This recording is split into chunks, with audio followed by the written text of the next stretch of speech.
Tetapi maksud asas dia tu, maksud asal dia tu tetap ada.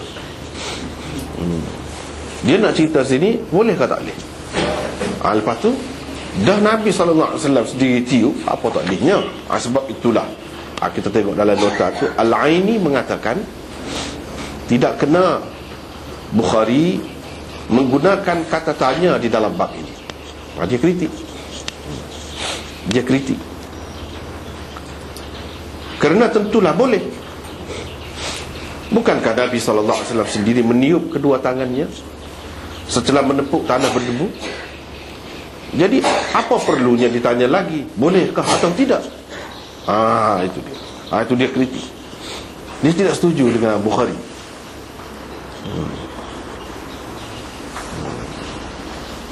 Tetapi Hafiz Ibn Hajar kata Imam Bukhari akan menggunakan kata tanya, hal, di dalam tajuk babnya apabila terdapat beberapa kemungkinan di dalam hadis yang dikemukakan di bawah bab itu. Ia merupakan metod dan kaedah yang selalu dipakai beliau di dalam kitab sahihnya ini.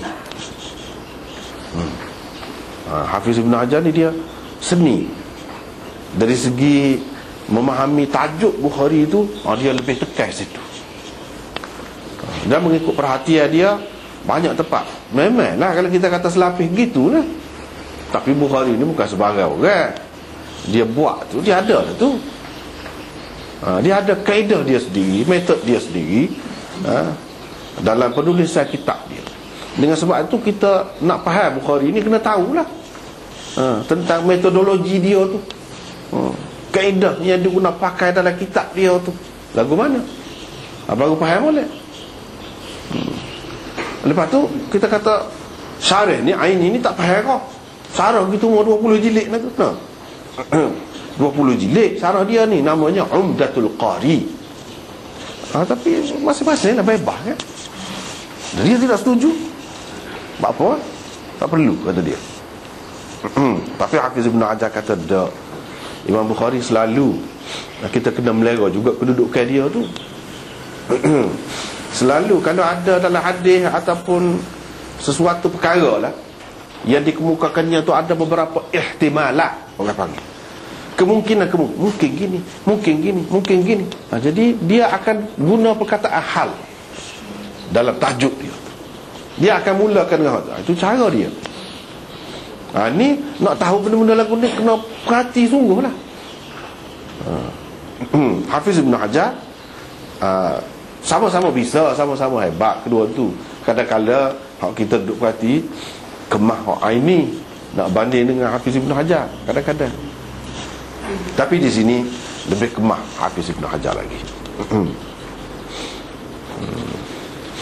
Kemungkinan tu gapa dia kemungkinan. Ni kemungkinannya antaranya ialah, cuba perhati tengok tu. Satu, boleh jadi Rasulullah SAW meniupnya kerana ada sesuatu yang lain telah melekat di tangannya selain tanah dan debu tanah. Rumput kering kah, jerami kah, atau lain-lain, tak tahulah, tak ada sebut. Cuma kemungkinan tu ada. Mungkin dengan sebab jerami kau lekat, kau rumput kering kau, atau apa-apalah setelah dia tepuk tu, dan itu tidak dikehendaki. Sebab tu dia tiup. Itu yang pertama. Apa yang ditiup bukan debu tanah yang memang akan diguna untuk bertayamum, tetapi sesuatu yang lain itu. Yang kedua, oleh kerana debu yang melekat di tangan beliau terlalu tebal, maka dihilangkanlah ketebalan debu itu dengan meniupnya.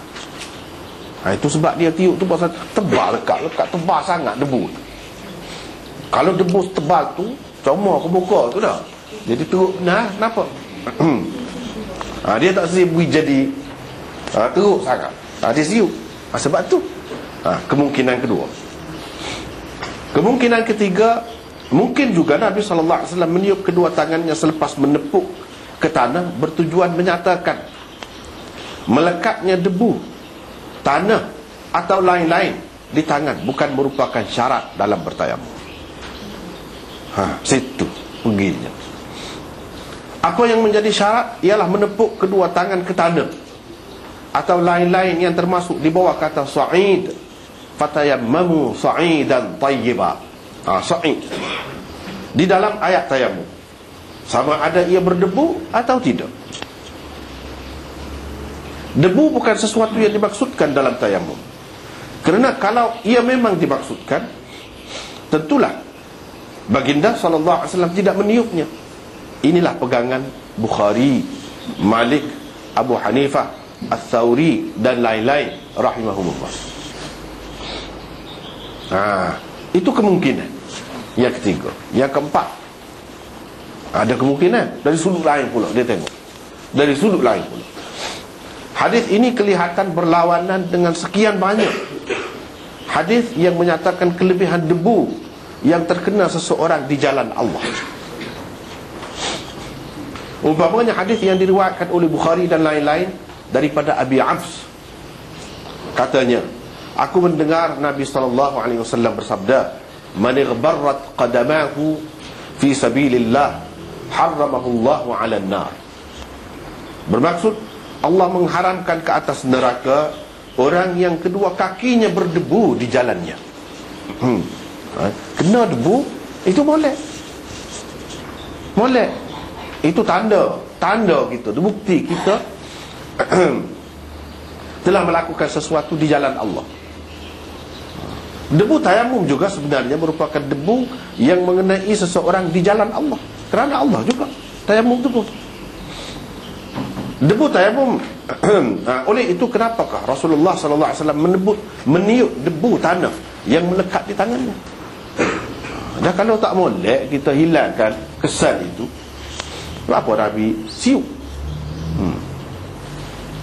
Bukankah dengan berbuat begitu seolah-olahnya seseorang itu mahu menghilangkan kesan ibadat pada tubuhnya yang akan menghalangnya daripada terkena api neraka?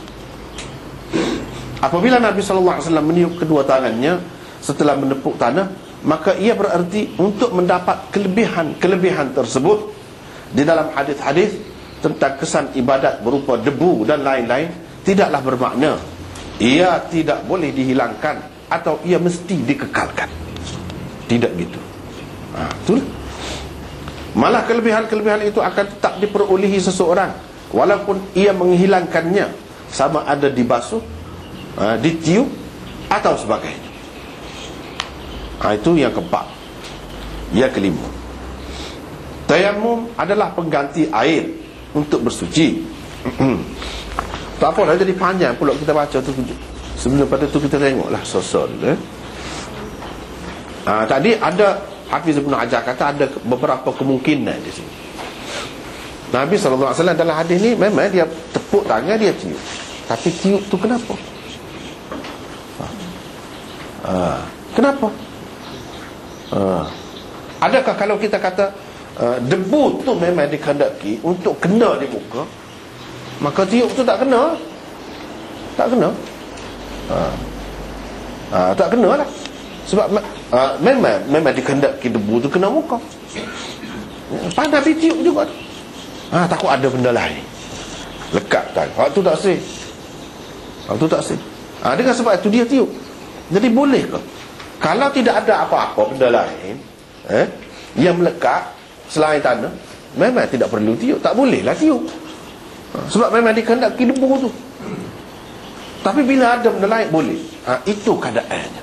Boleh jadi kalau orang faham kata debu tu dikehendaki, seperti Imam Syafi'i misalnya, memang dia kena debu tu penting. Kalau tidak debu tak boleh. Tanah pun, tanah lembab misalnya, kita kata basah, tak boleh. Tanah pun dia syarat tanah berdebu.